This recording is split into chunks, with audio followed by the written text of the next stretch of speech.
Welcome to The Explainer. Today, we're diving deep, really deep, into the incredible biology of the male reproductive system.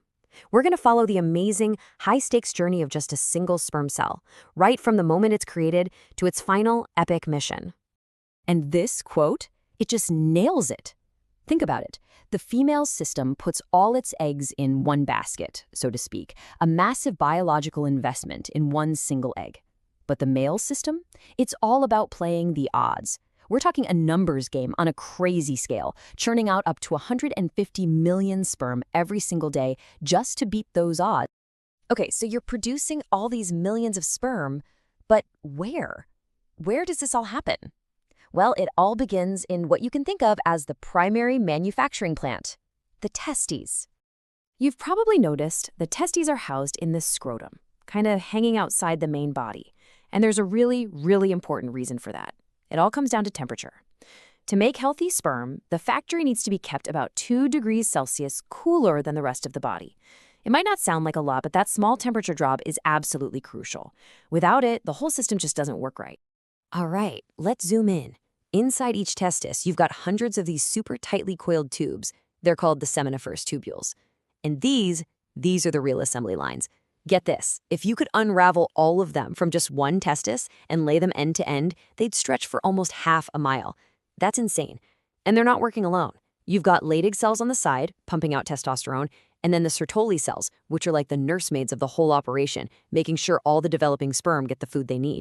Okay, so we've got our factory, we've got our workers, but how do you actually build a sperm cell, from scratch? Well, the whole process is called spermatogenesis, and it doesn't just happen on its own. It gets kicked into gear by a very specific chain of command, all run by hormones. And believe it or not, the command center is all the way up in the brain. It's during puberty that the hypothalamus decides it's go time. It sends out a hormone, GnRH for short, which is basically a message sent to the pituitary gland. And that message says, release the hormones. It's this signal that unleashes the whole cascade and really gets the factory fired up and running. So, the pituitary releases this 2-part hormonal team. They each have a very specific job. First up is luteinizing hormone, or LH. It heads down to the testes and tells those Leydig cells, hey, start making testosterone. Meanwhile, its partner, follicle-stimulating hormone, or FSH, talks to the Sertoli cells. It tells them to release a special protein that basically acts like a magnet for all that new testosterone, concentrating it right on the assembly line where the magic is about to happen. Now the actual production begins. It starts with these basic stem cells that have the full 46 chromosomes, just like most cells in your body. But then, through this really complex dance of cell division called meiosis, one of those parent cells gets turned into 4 brand new sperm cells. And here's the key part. Each of these new cells only has half the genetic information, just 23 chromosomes. That's exactly what's needed for fertilization. And as a final step, these little round cells have to totally transform, growing that classic tail that's going to let them swim. So now we've got a sperm cell, right? But it's not quite ready for prime time. Think of it like a car that's just rolled off the assembly line. It looks like a car, but it doesn't have any gas in the tank and, well, it hasn't learned how to drive yet. It still needs to go through a final maturation and transport phase. First stop for these newbies is the epididymis. Now this thing is wild. It's a single, supercoiled tube that, if you stretched it out, would be about 6 meters, or 20 feet long. You can think of it as a finishing school or maybe more like a boot camp. The sperm hang out here for a few weeks, and during that time they mature, they get packed with mitochondria, which are like their little battery packs, and they finally get their swimming fins, learning how to actually move. Okay, once they've graduated from boot camp, the fully mature sperm move into the vas deferens. This is basically the waiting room. It's a long, muscular tube where they just hang out until they're called into action. And when that time comes, powerful muscle contractions will launch them forward on the next part of their journey. But here's the thing.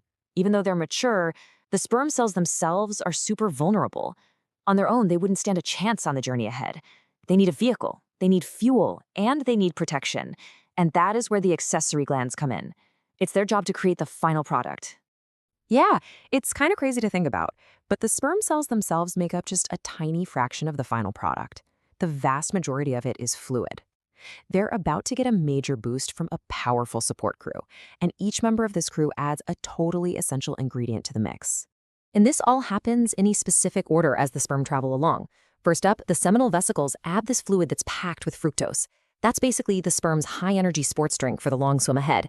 Then, the prostate gland adds a thin, milky fluid. This stuff is alkaline, and its job is critical. It's a chemical shield that neutralizes the dangerously acidic environment in both the male urethra and the female reproductive tract. And finally, the tiny bulbourethral glands secrete a clear mucus that acts like a lubricant and, importantly, cleans out the urethra ahead of time. So, this final cocktail, the sperm mixed with all those fluids from the glands, that's what we call semen. And it's perfectly designed.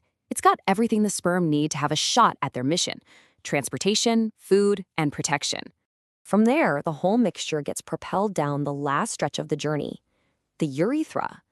That's the tube that runs through the penis, and it's kind of a two-way street because it's the exit path for both urine and, at different times of course, semen.